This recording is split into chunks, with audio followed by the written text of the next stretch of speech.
మన ప్రభువును మన రక్షకుడునైన యేసుక్రీస్తు ప్రభువు నామములో మీ అందరికీ శుభాభివందనాలు తెలియజేస్తా ఉన్నాను.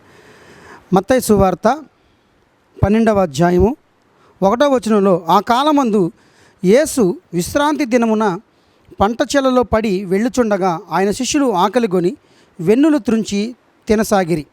పరిసయ్యులు అది చూచి, ఇదిగో విశ్రాంతి దినమున చేయకూడనిది నీ శిష్యులు చేయుచున్నారని ఆయనతో చెప్పగా, ఆయన వారితో ఇట్లా, నేను తానును తనతో కూడా ఉన్నవారును ఆకలిగొని ఉండగా దావీదు చేసిన దాని గురించి మీరు ఎప్పుడునూ చదవలేదా అని తెలియజేయబడింది. ప్రియ దేవుని బిడ్డలారా, యేసుక్రీస్తు ప్రభు వారితో శిష్యులు వెళుతున్నప్పుడు శిష్యులు ఆకలిగా ఉన్నారు.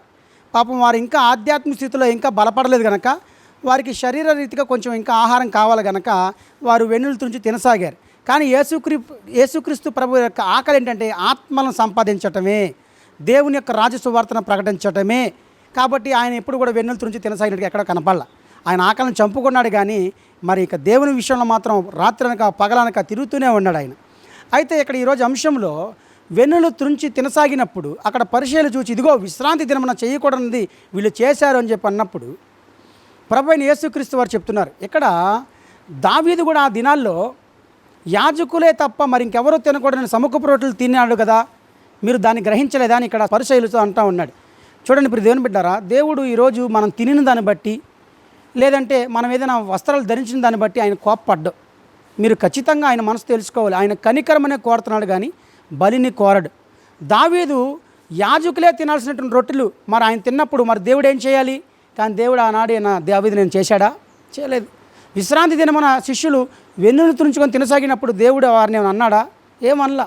ఆయన తినిన దాన్ని బట్టి ఏమండు. యోనాతాను ఆ దినాల్లో సౌలు గారు ఒక ప్రమాణం చేసుకున్నప్పుడు వాళ్ళ కుమారుడు యోనాతాను తేనె దొరికినప్పుడు తేనెను కొంచెం తిన్నట్టుగా కనబడతా ఉంది. అప్పుడు ఆయన ఏమైనా అన్నారా? దేవుడు ఎక్కడ కూడా తినిన దాన్ని బట్టి దేవుడు చంపేశాడని ఎక్కడైనా ఉందా? ఎక్కడా లేదు. కాబట్టి ఇప్పుడు దేవుని బిడ్డలారా, తింటున్నటువంటి ఆహారాన్ని బట్టి ధరించినటువంటి వస్త్రాలను బట్టి దేవుడు ఎప్పుడు కోపపడ్డాడని ఆయన సేవకుడిగా నేను తెలియజేస్తా ఉన్నాను. ఆయన్ని అడిగి తెలుసుకొని ఈ వాక్యాన్ని ప్రిపేర్ చేశాను. కాబట్టి దేవుని బిడ్డలారా, మనం గమనించాలి. వేసుకున్న వస్త్రాలను బట్టి కానీ తినేటువంటి ఆహారాన్ని బట్టి కానీ ఆయన ఇప్పుడు కోపపడ్డా. అదే దావీదు బెత్షెబా విషయంలో పాపం చేసినప్పుడు మాత్రం ఇమీడియట్గా నాతాను పంపించి, దావీదు సదాకాలం నీ కుటుంబంలో యుద్ధమే జరుగుతుంది అన్నాడు. అప్పుడు యాజకులు తినే రొట్టెలు తిన్నప్పుడు ఏమనలేదు, కానీ పాపం చేసినప్పుడు పొరుగువాని భార్యతో చేసినప్పుడు మాత్రం ఇమీడియట్గా గద్దించినట్టుగా ఆ దినాల్లో దావీదు యాజకులు మాత్రమే తినవలసినటువంటి సముఖపు రొట్టెలను దావీదు తిన్నప్పుడు దేవుడు ఆయన శిక్షించాడా? ఎక్కడా లేదు. శిష్యుల్ని ఏమైనా శిక్షించాడా? ఎక్కడా లేదు. మరి దావీదు బెత్షెబా విషయంలో పాపం చేసినప్పుడు మాత్రం ఇమీడియట్గా శిక్షించినట్టుగా కనబడతా ఉంది. అంటే దేవుడు పాపం చేసినప్పుడే కోపడుతున్నాడు, శిక్షిస్తున్నాడు. నువ్వు ఎందుకు అన్నం తిన్నావు, ఎందుకు ఆహారం తిన్నావు అని చెప్పి ఏనాడు కూడా శిక్షించినట్టు చరిత్రలో లేదు. విగ్రహాలకు బలిచ్చిన వాటిని తినమని నేను చెప్పేటటువంటి నా బోధ అది కాదు. విగ్రహాలకు బలిచ్చిన వాటిని మనం తినకూడదు, దాంట్లో ఎటువంటి రాజీ పడే విషయమే లేదు. వాటిని బలిచ్చిన వాటిని మనం తినకూడదు కూడా. నేను అంటున్నటువంటి దాన్ని గమనించండి. ఆహారాన్ని బట్టి, వస్త్రాలను బట్టి లేదా ఆభరణాలను బట్టి దేవుడు ఏం కోప్పడ్డని నేను ఆయన సేవకుడిగా తెలియజేస్తా ఉన్నాను.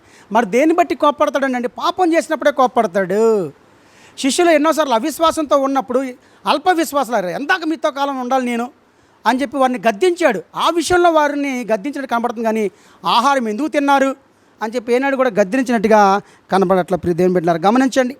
ప్రాణము గల సమస్త చర్మలు మీకు ఆహారమగును, పచ్చని కూర మొక్కలు ఇచ్చినట్లు వాటిని మీకు ఇచ్చి ఉన్నాను అన్నాడు. అవన్నీ మన కొరకే ఇచ్చాడు. వాటిని తినడం ద్వారా ఆయనకేమి కోపం రాదు. వస్త్రాలు కూడా అంతే. విచిత్రపు నిలువుటంగిని ధరించుకున్నవారు, ప్రశస్తమైన వస్త్రాలు ధరించుకున్నవారు దావీదు, సొలొమోను వీళ్ళంతా కూడా చక్కచక్క వస్త్రాలు ధనవంతులు ధరించుకున్నారు. వాళ్ళంతా కూడా వాటిని బట్టి దేవుడికి ఏం కోపం రాదు. ఈరోజు చాలామంది గ్రహించాల్సిన, అసలు నాకు ఎంత చెప్పలేని పని ఇక్కడ. నేను అవి పెట్టుకోకూడదు, ఇవి పెట్టుకోకూడదు, తగుమాత్రంగా ఉండాలి, ఎబ్బెట్టుగా ఉండకూడదు.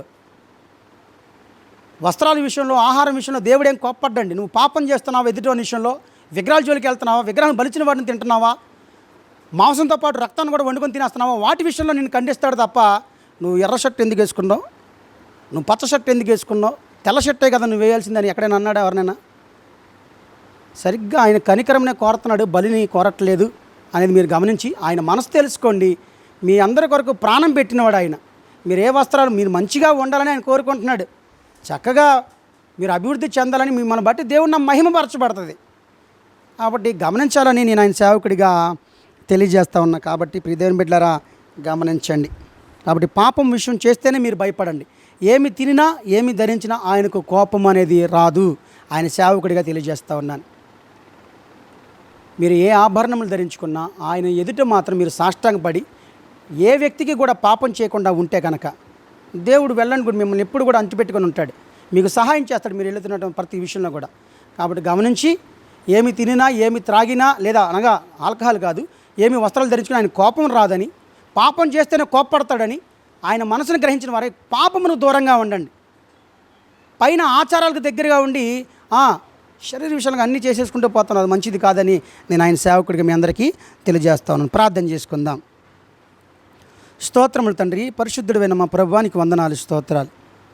ఈ రోజున నాయన ఏ ఆహారం తినినా, ఏ వస్త్రాలు ధరించుకున్నా, లేదా బంగారం బట్టి గాను వస్త్రాలను బట్టి గాను నీకేమీ కోపం రాదని నీవు చెప్పినటువంటి మాట ప్రకారమే నీ బిడ్డలకు నేను చెప్పి ఉన్నాను కనుక వారు దాన్ని గ్రహించి పాపము చేస్తే దేవుడికి కోపం వస్తుంది, విగ్రహాల జోలి దగ్గరికి వెళ్తే దేవుడికి కోపం వస్తుంది, బలులు ఇచ్చిన వాటిని తింటే దేవునికి కోపం వస్తుంది, మాంసంతో పాటు రక్తాన్ని తింటే కోపం వస్తుంది తప్ప ఈ యొక్క బట్టలను బట్టి వస్త్రాలను బట్టి ఆహారాన్ని బట్టి ఎప్పుడూ కూడా ఆయనకు కోపం రాదని నేను ఆయన వారందరికీ కూడా నేను తెలియజేయడం జరిగింది నాయన. కాబట్టి వారందరూ కూడా వారి మనసులు మార్చి వారి హృదయాన్ని కరచేసి దేవుని వైపు సరైనటువంటి హృదయంతో వారు యథార్థంగా బతికేలాగిన వారిని దీవించమని ప్రార్థన చేస్తూ, అనారోగ్యాన్ని స్వస్థపరచండి, ఉద్యోగాలు లేని వారికి ఉద్యోగాలు దయచేయండి, వ్యాపారాలు సరిగ్గా సాగును వ్యాపారాలను జరిగించండి, బిడ్డలు లేక ఉన్న వారిని బిడ్డలను దీవించండి, గర్భఫలంలో అనుగ్రహించండి, బిడ్డల యొక్క చదువుల్లోనూ వారి ప్రయాణంలోనూ వారి మార్గంలోనూ అన్ని విషయాలు కూడా తోడు నడిపించమని మా తండ్రి అయిన దేవునికి మా ప్రభువైన యేసుక్రీస్తు నామమున ప్రార్థించి వేడుకుంటున్నాము తండ్రి.